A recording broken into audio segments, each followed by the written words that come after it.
Welcome to our JKLM kitchen. நம் உடலில் நோய் எதிர்ப்பு மண்டலம் வலிமையாக இருந்தால்தான் உடல் ஆரோக்கியமாக இருக்கும். நோய் எதிர்ப்பு மண்டலத்தினுடைய வலிமையை அதிகரித்து சளி, இருமல், காய்ச்சல் நம்முடைய உடம்பை நெருங்காத அளவிற்கு எதிர்ப்பு சக்தியை கொடுக்கக்கூடிய அற்புத ஆற்றல் வாய்ந்த கஷாயம் எப்படி செய்யலான்னு பார்க்கலாம். மிளகு சளி, இருமல் போன்ற பிரச்சனைகளை போக்க உதவும் ஒரு முக்கியமான மூலிகை இது. எல்லா விதமான சுவாச பிரச்சனைகளையும் எளிதாக போக்க இந்த மிளகு உதவும். நோய்களை எதிர்த்து போராடும். அதே சமயம் உடலில் சேரும் நச்சுக்களை வெளியேற்றக்கூடிய தன்மை இந்த மிளகுக்கு உண்டு.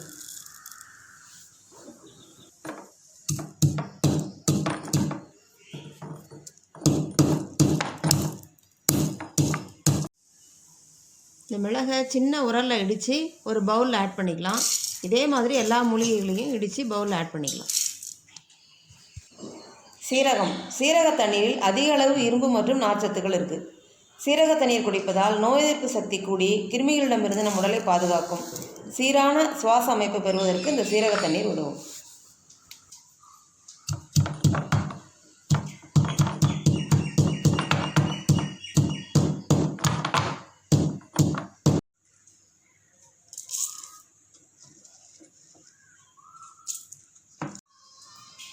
பூண்டு வெள்ளை பூண்டில் இருக்கும் நோய் தொற்றுகளை எதிர்க்கும் பண்புகள், உடலில் ஏற்படும் சளி மற்றும் இருமல் போன்றவற்றை நொடியில் குணப்படுத்தக்கூடிய தன்மை இந்த பூண்டிற்கு உள்ளது. உடலில் பல்வேறுபட்ட நோய் எதிர்ப்பு செல்களை அதிகரிக்க உதவும் என்று ஆராய்ச்சியாளர்கள் கண்டறிந்திருக்கிறார்கள்.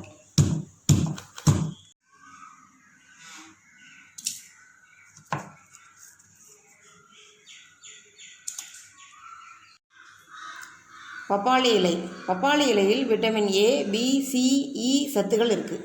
இந்த இலையில் புரதம், கார்போஹைட்ரேட், இரும்பு சத்து, ஆன்டி ஆக்சிடென்ட் அதிகமாக உள்ளது. நோய் எதிர்ப்பு திறனை அதிகரிக்கக்கூடிய தன்மை இந்த இலைக்கு உண்டு.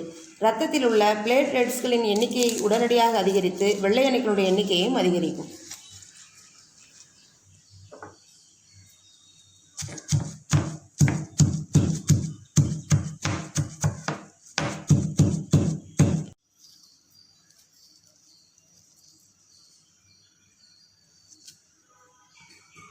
தூதுவளை சுவாச பாதையில் இருக்கும் தொற்றுகளை அழித்து சுவாசத்தை சீராக்குவதில் முக்கிய பங்கு இந்த தூதுவளை இலைக்கு உண்டு.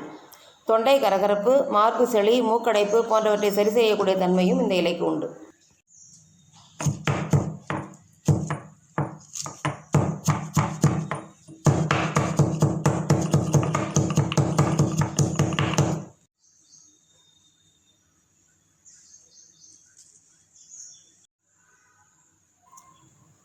துளசி இதுவரை வந்த காய்ச்சலாக இருந்தாலும் சரி, இனி வரப்போகும் எந்த காய்ச்சலாக இருந்தாலும் சரி, துளசியிடம் இருக்கிறது தீர்வு.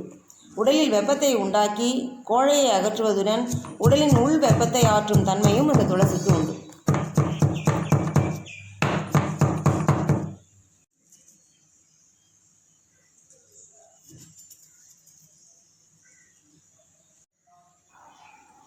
கீழாநெல்லி மஞ்சள் காமாலை முதல் மலட்டுத்தன்மை வரை எல்லா நோய்களையுமே நீக்கக்கூடிய தன்மை இந்த கீழாநெல்லி இலையில் உண்டு.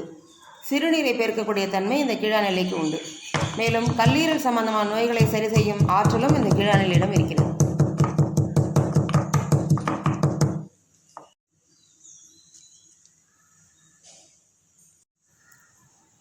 நுணா இலை இந்த நுணா இலை வயிறு சம்பந்தமான பிரச்சனைகளை சரி செய்யும். பல் சம்பந்தப்பட்ட பிரச்சனைகளையும் சரி செய்யும் தன்மை இந்த நுணா இலைக்கு உண்டு.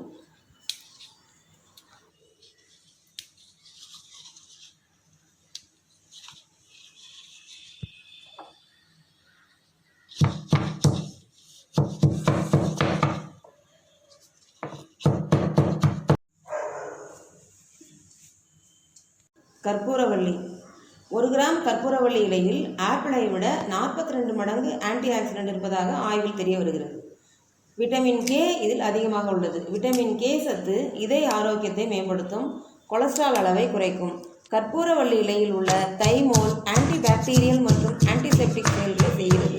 சளி, இருமல், காய்ச்சல்களை உடனடியாக குணப்படுத்தக்கூடிய தன்மை இந்த கற்பூரவள்ளிக்கு உண்டு. முருங்கை இலை நம் உடலின் எல்லா பிரச்சனைகளுக்கும் மூல காரணம் மலச்சிக்கல் பிரச்சனையை சரி செய்யக்கூடிய தன்மை இந்த கீரையில் அதிகம் உள்ளது. இரத்த சோகை உள்ளவர்களின் உடம்பில் ஹீமோகுளோபின் அளவை அதிகரித்து இரும்பு சத்தை இந்த கீரை அதிகரிக்கும். சளி, ஆஸ்துமா போன்ற சுவாச சம்பந்தமான பிரச்சனைகளையும் சரி செய்யும் தன்மை இந்த கீரையில்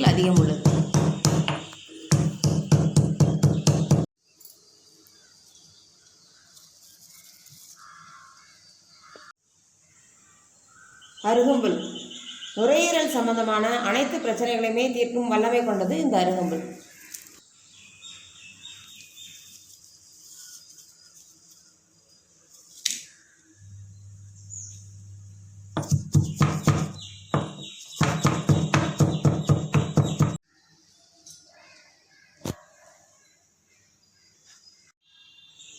வேப்பிலை இந்த இலையில் ஆன்டிபாக்டீரியல் பூஞ்சை எதிர்ப்பு பண்புகள் அதிகமாக உள்ளது.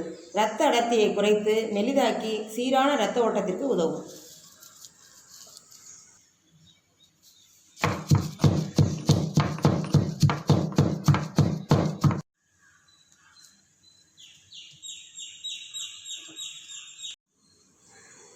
குப்பை மேனி குப்பை போல் ஆகிவிட்ட மேனியை குணப்படுத்துவதால் இதற்கு இந்த பெயர் இருக்கிறது. நெஞ்சில் இருக்கும் கோழையை அகற்றக்கூடிய தன்மை இந்த குப்பைமேனி இலைக்கு உண்டு. அதே சமயம் குடல் புழுக்களை வெளியேற்றக்கூடிய தன்மையும் கொண்டது.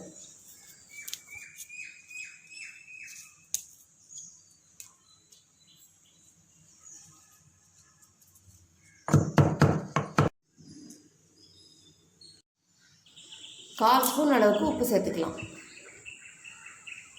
இதோட 500 மில்லி தண்ணீர் ஆட் பண்ணி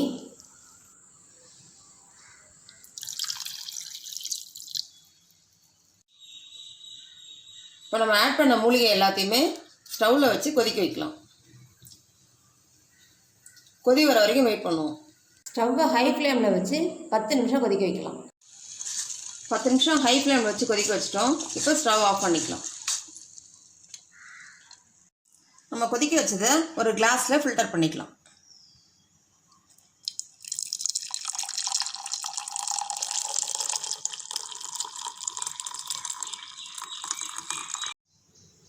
எல்லா மூலிகைகளையும் சேர்த்து கஷாயம் ரெடி பண்ணிட்டோம். இதில் நான் சேர்த்துருக்கிற அனைத்து இலைகளையும் கிடைத்தால்தான் இந்த கஷாயம் செய்ய முடியும் என்று கவலைப்பட வேண்டாம். உங்களுக்கு நான் சொன்ன இலைகளில் எந்தெந்த இலை கிடைக்குதோ அந்த இலைகளை வைத்து இந்த கஷாயத்தை செய்யலாம். 1லேருந்து 2 வயது குழந்தைகளுக்கு 2.5 ml, 2லேருந்து 5 வயதுக்குட்பட்ட குழந்தைகளுக்கு 5 ml, 5லேருந்து 10 வயதுக்குட்பட்ட குழந்தைகளுக்கு 10 ml, 10 வயதுக்கு மேற்பட்ட அனைவருமே 50 ml வீதம் 15 நாட்களுக்கு ஒரு முறையோ அல்லது மாதத்திற்கு ஒரு முறையோ குடித்து வந்தால் நம்முடைய நுரையீரல் பாதை எப்பொழுதுமே பாதுகாப்பாக இருக்கும். நம் உடலின் நோய் எதிர்ப்பு மண்டலமும் வலிமையாகி எந்த நோயுமே நம் உடலில் நெருங்காது.